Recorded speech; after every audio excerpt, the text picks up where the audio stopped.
kami akan meminta kepada PPATK untuk membuka seluruh aliran dana yang ada, yang ditransfer ke rekening pribadi Yusuf Mansur dan ke rekening Bank Mandiri atas nama Koperasi Indonesia, Koperasi Merah Putih.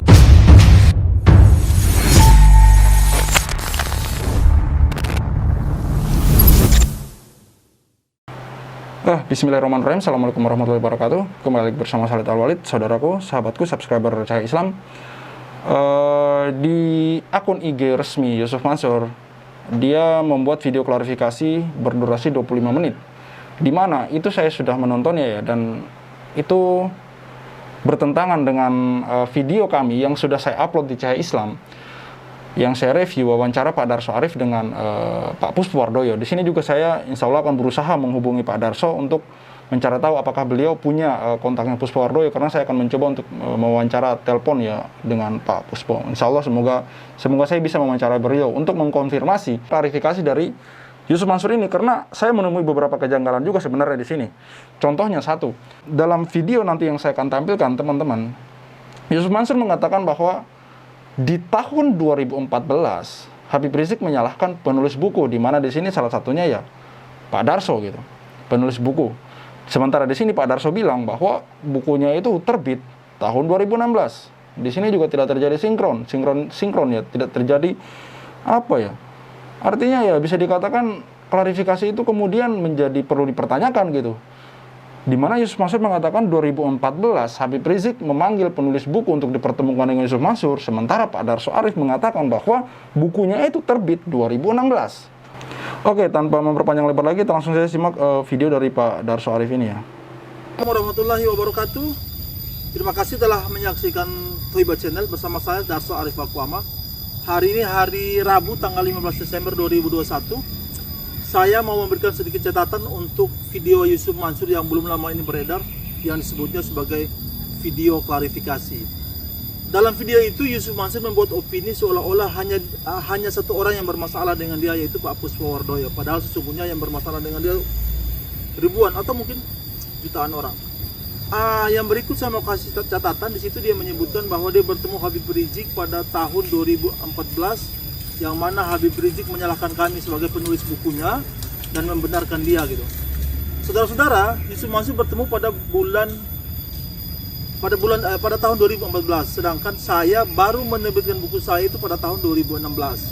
Bohongnya luar biasa Yusuf Mansur ini. Kemudian dalam video itu juga dia menyebutkan bahwa saya meminta maaf kepada dia dan saya meminta untuk dia mencabut untuk mencabut laporan dia terhadap saya di Baris Krim pada waktu yang belum lama ini. Saudara-saudara, setelah saya diperiksa oleh penyidik pada tanggal 11 Oktober itu, saya tidak pernah dihubungi lagi oleh penyidik sampai suatu hari penyidik menelpon saya untuk datang ke kantor Baris Krim lantai 15 untuk mediasi. Kemudian saya membuat jadwal dan polisi mengikuti jadwal saya. Begitu saya datang 11 November 2021, ternyata di situ sudah ada Yusuf Mansur gitu. Saya tidak pernah meminta untuk mencabutnya, tidak pernah. Apalagi minta maaf. Polisi memang mau meminta kepada saya untuk bikin video saya meminta maaf, tapi saya tidak mau. Nah, dalam setiap pencabutan laporan polisi itu ada formulir yang sudah disiapkan polisi untuk sama-sama ditandatangani. Dalam situ ada prosedur baku. Jadi kalau saya bilang saya mau minta maaf kepada dia enggak juga. Nah, tiba-tiba baru kemarin ini Yusuf lewat penyidik juga saya ditelepon untuk datang lagi ke kantor Baris Krim untuk mediasi yang kedua. Kan aneh, sudah dicabut tapi masih ada mediasi kedua. Kalau Yusuf Mansur dia mengingkari bahwa dia yang meminta untuk mediasi, saya akan putarkan video buktinya di sini bahwa dia yang meminta menurut polisi. Oke? Yang berikut lagi saya mau sampaikan di sini bahwa dalam video itu disebutkan bahwa pada tahun 2003 dia sudah naik Mercy gitu. Saya bertemu dengan orang yang mengaku bahwa pada tahun itu dia memberikan mobil Mercedes-Benz kepada Yusuf Mansur untuk modal untuk dia mendirikan wisata hati. Saya akan membuat videonya setelah video-video ini. Kemudian soal mobil dia dengan Pak Puspo, Saya bacakan sedikit ya statement dari namanya Putut. Putut ini adalah manajer Wong Solo di Bintaro yang menjadi saksi atas pemberian mobil Pak Puspo kepada Yusuf Mansur. Saya bacakan ya, nanti saya juga tampilkan fotonya Mas Putut di sini ya. Dan Putut ini Yusuf Mansur dengan dia saling kenal. Anda Yusuf Mansur, kalau Anda mau membantah ini silakan hubungi Mas Putut. Putut itu bercerita begini. Saya mendengar di pengajian itu kalau Bapak Puspo meminjamkan mobil untuk dakwah dengan catatan dipasang logo Wong Solo. Lalu Yusuf Mansur berdoa yang intinya bersyukur kepada Pak Puspo, kepada Allah, bahwa Pak Puspo, menurut Yusuf Mansur, saya baru kali ini punya mobil, jadi bisa untuk dakwah. Itu yang ngomong Yusuf Mansur sendiri. Jadi yang mengatakan bahwa dia pertama kali punya mobil itu bukan Pak Puspo, tapi Yusuf Mansur yang mengaku kepada Puspo Wardoyo. Kemudian 10 hari kemudian saya lihat mobil itu lewat dibawa oleh Yusuf Mansur. Dalam mobil sudah tidak ada lagi logo Wong Solo. Jadi kalau Yusuf Mansur bilang Pak Puspo marah karena dipasang logo pesaingnya Wong Solo, itu tidak mungkin. Karena waktu itu warung steak dan ayam bakar Mas Mono, karena yang berinvestasi di kedua rumah makan tersebut adalah Yusuf Mansur. Jadi saya lapor kepada Pak Puspo dan saya pesan lagi, dan Pak Puspo pesan lagi stiker logo yang baru. Oke. Jadi waktu itu saya Putut maksudnya, antar stiker logo yang baru ke kantor wisata Hati di depan Wong Solo, sebuah ruko. Nah, yang punya ruko ini yang ditempati oleh Yusuf Mansur ini saya sudah kenal orangnya dan nanti akan saya bikinkan video sendiri. Saya juga pernah main ke rumahnya Yusuf Mansur. Menurut Putut, itu rumah kecil biasa. Saya lihat ada motor Yamaha lawas warna merah, nggak ada mobil dan sepi. Cuma ada Yusuf Mansur dan keluarga. Dan Yusuf Mansur sendiri bilang kalau rumah yang ditempatinya itu adalah rumah orang lain. Putut menulis lagi, kalau masalah pengajian itu terjadi 3 hari setelah mobil itu diserahkan. 3 hari setelah mobil itu diserahkan. Pengajian yang Yusuf Mansur juga cerita dalam video itu. Dalam pengajian itu hadir juga keluarga Pak Puspo dan semua pimpinan Wong Solo di Jabodetabek. Dalam pengajian itu Yusuf Mansur meminta supaya peserta menulis permintaan dalam kertas apa saja yang diinginkan serta menyerahkan nominal sedekahnya. Karena permintaannya tergantung berapa besar nilai uang yang disedekahkan. Dan Yusuf Mansur memberikan nomor HP-nya kepada peserta pengajian. Yang Yusuf Mansur memberitahu 1 atau sampai 2 jam kemudian, 1-2 hari kemudian akan terjadi keajaiban. Tolong ya, kalau keajaiban apa saja hubungi saya. Yusuf Mansur mengatakan demikian.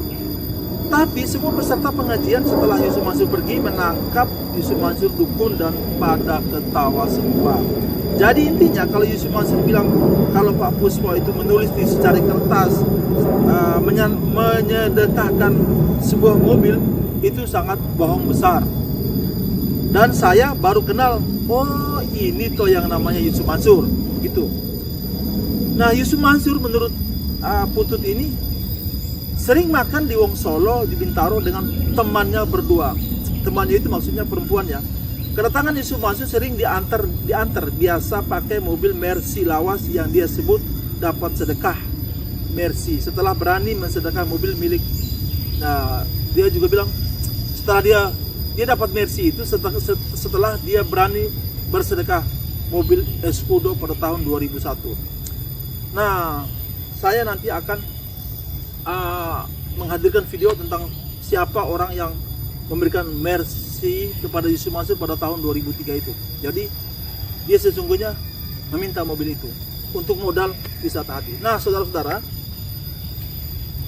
nah ini makin menarik ya kawan-kawan ya, makin menarik.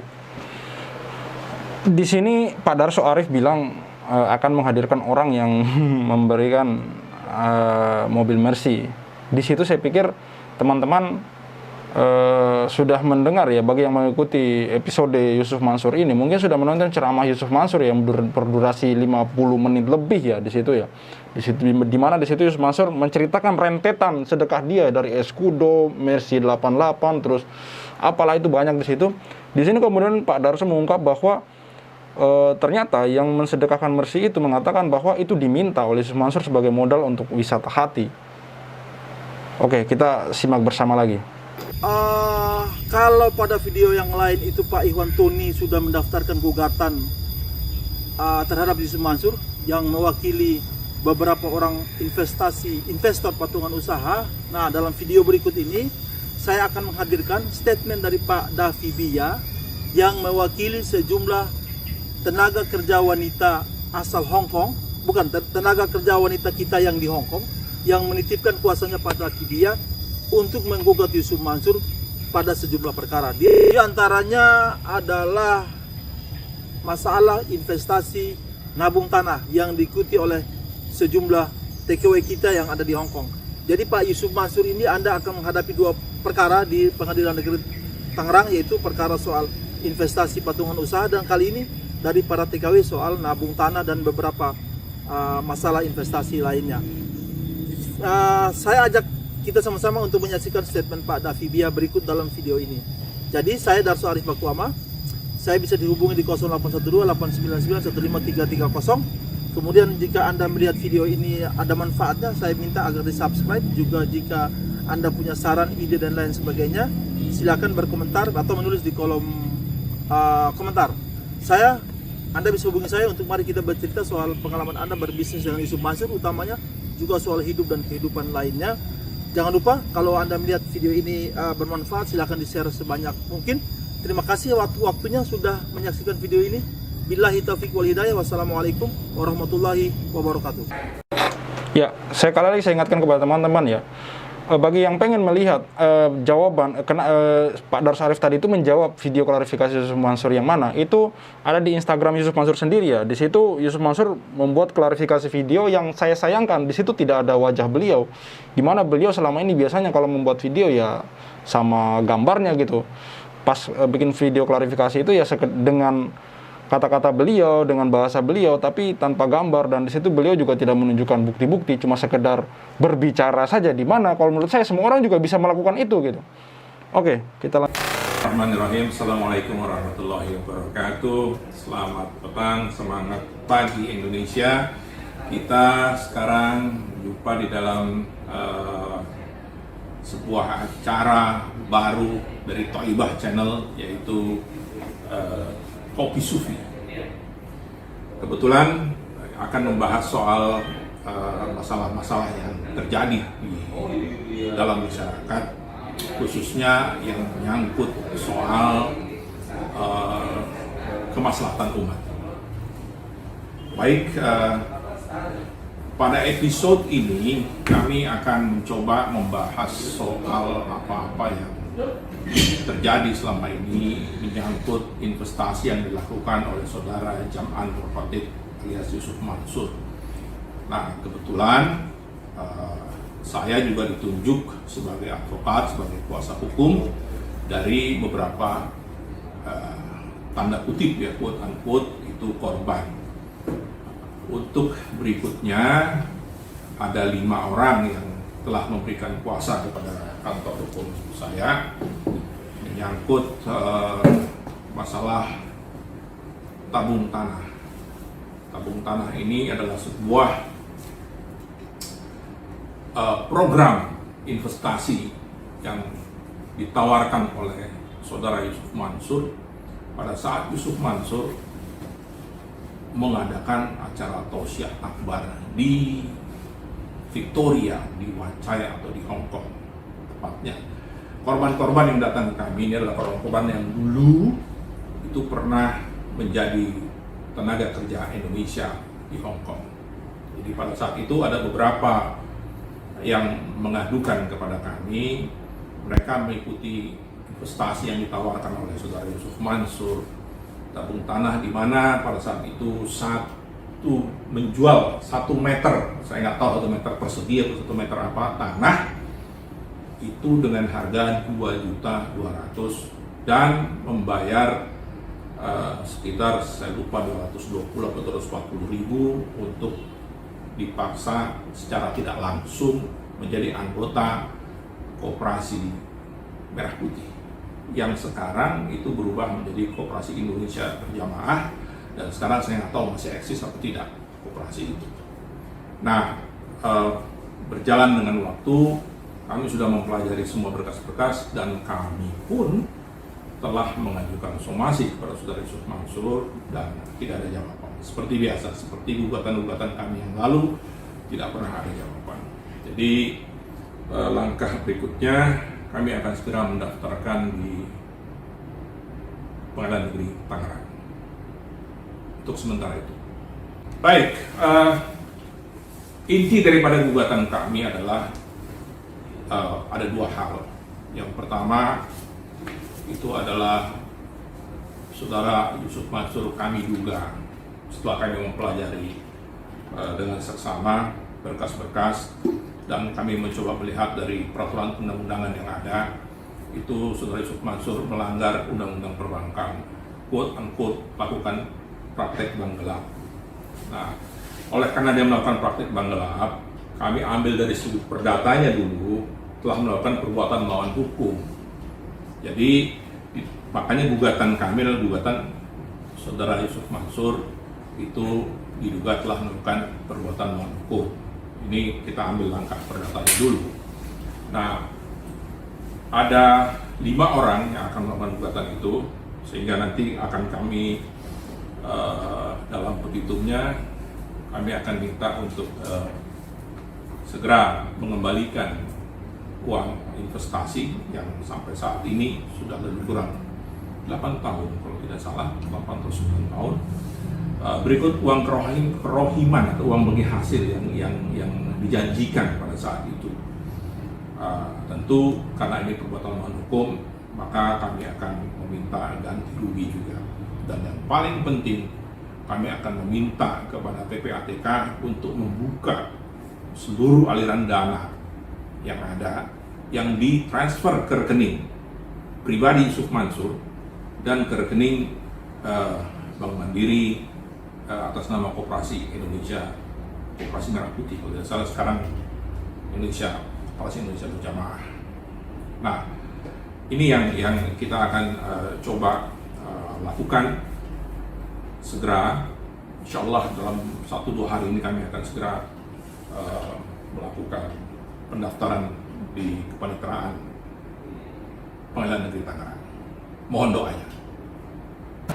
Oke, seperti inilah video dari Pak Darso untuk menjawab video klarifikasi dari Yusuf Mansur ya, yang mana menurut saya kita tunggu saja apa yang dikatakan oleh Pak Darso, akan menghadirkan beberapa narasumber baru lagi ya.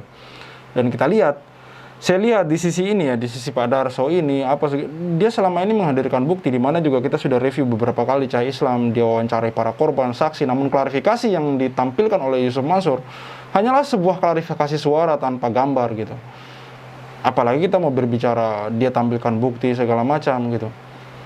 Ya kalau menurut saya dia di situ mengatakan, nah di sini juga ada salah satu YouTube di situ yang menulis di tab komunitas YouTube-nya, di situ katanya ribuan korban, kok yang memasukkan laporan cuma 12 orang. Hei kawan, 12 orang itu manusia semua. Jangankan 12 orang, satu saja korban kita harusnya ikut prihatin gitu. Apalagi di sini 12 orang yang dirugikan gitu, yang memasukkan laporan. Ini yang kelihatan ya. Ini yang kelihatan. Seperti yang saya sudah bilang sebelumnya, saya lebih percaya istilah teori gunung es. Yang nampak seperti itu, gimana yang tidak nampak gitu. Teman-teman boleh lihat di setiap updatean saya, video saya mengenai Yusuf Mansur, di kolom komentar pasti ada 1-2 korban yang di situ menulis di kolom komentar, saya juga korban sekian, saya juga korban sekian, entah itu paetran, entah itu patungan usaha, entah itu apalah. Artinya memang mereka ini enggan untuk berbicara. Ada banyak yang sulit untuk kemudian berbicara di depan umum. Saya akui itu, saya pun yang sudah beberapa lama ada di YouTube, sampai sekarang tidak berani untuk memunculkan wajah saya, bukan karena saya takut, demi Allah. Karena saya salah satu tipikal orang yang tidak bisa melihat wajah saya sendiri di YouTube gitu. Dan saya merasakan itu gitu. Banyak yang mungkin tidak bisa muncul karena mereka orang-orang yang tidak bisa berhadapan dengan kamera gitu. Dan kita tidak usah berpatokan kepada jumlah gitu. Satu saja korban, kita harusnya sudah miris. Apalagi di sini ada 12, belum lagi di sini ada tambahan pengacara baru lagi dengan kasus yang lain. Kita banyak-banyak berdoa lah, semoga Allah kemudian memberi hidayah kepada semua, membukakan masalah ini dengan seterang-terangnya, membuka tabir penghalang dari masalah ini. Tunjukkan yang benar itu benar, yang salah itu salah, ya Allah. Kita berdoa seperti itu, bukan kemudian kita saling menyerang sana, menyerang sini. Demi Allah, saya tidak ada kebencian apapun kepada Yusuf Mansur, kepada beliau. Di sini yang saya tampilkan, bukankah di sini yang saya tampilkan apa yang menjadi fakta, kenyataan gitu. Video yang saya tampilkan, bukan sekedar teori belaka. Saya tidak sedang berteori di sini. Apa yang saya tampilkan di YouTube saya adalah video wawancara kepada para korban, ceramah-ceramah Yusuf Mansur. Yang saya tampilkan ada videonya. Di mana setiap orang berhak dong untuk mengkritisinya. Saya sebagai orang, sebagai pemuda Islam, insya Allah saya paham sedikit saja saya paham berdasarkan ceramah-ceramah dari ustadz lain. Silakan teman-teman, nanti saya cantumin di deskripsi sumber video fullnya. Silakan tonton. Apakah kemudian beda dengan yang saya potong? Ketika di situ Yusuf Mansur mengatakan sedekah 10 juta kembali 100 juta, sedekah 1 juta. Di situ dia ngomong secara terang menderang loh. Oke, cukup sekian dari saya. Semoga saya bisa mendapatkan kontak dari Puspo Wardoyo. Saya sedang mencoba mencari. Nanti saya akan hubungi Pak Darso ya. Semoga Pak Darso punya kontak beliau. Ada beberapa hal yang ingin saya tanyakan ke Bapak Puspo Wardoyo, ingin saya konfirmasi ke beliau mengenai klarifikasi Yusuf Mansur ini yang sangat berbanding terbalik dengan apa yang diungkapkan oleh Bapak Puspo Wardoyo melalui wawancara dia dengan Pak Darso Arif. Oke kawan-kawan, tetap jaga kesehatan ya. Tetap jaga kesehatan. Dan apapun yang ada yang kalian lihat segala macam, baik itu di konten saya atau di konten Yusuf Mansur, di konten yang lain, kalau bisa permintaan dari saya, kenapa kita harus menghujat sih? Kenapa kita harus menghina? Kenapa kita harus mengejek?